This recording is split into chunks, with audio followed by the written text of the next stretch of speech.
Today I'm going to be reviewing Adonis Vitality Flow supplement here, the workout powder. It is caffeine free, but you will get energy. It's a 10-in-1 formula. I'm going to put up on the screen what all the ingredients are. I'd like to thank Adonis Vitality for sending this to me to review. It's a close-up right there. Appleberry actually tastes really good. I'm going to show you what it looks like here. Kind of a reddish powder right there. 5,000 milligrams of L-Citrulline, Ashwagandha, Fenugreek, caffeine-free pre-workout. Last month, November 2025, 200 plus of these were sold. It gets 3.8 stars on Amazon. Doesn't have a lot of reviews, so we need to see more reviews to actually get what's going on here.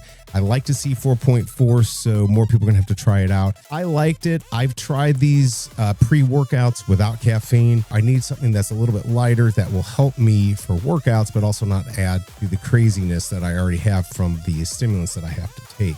Another thing that I really like on supplements, it's actually really important for me, is I like to see that they're made in the USA, which this one is. I hope this review helps, and I'll see you next time.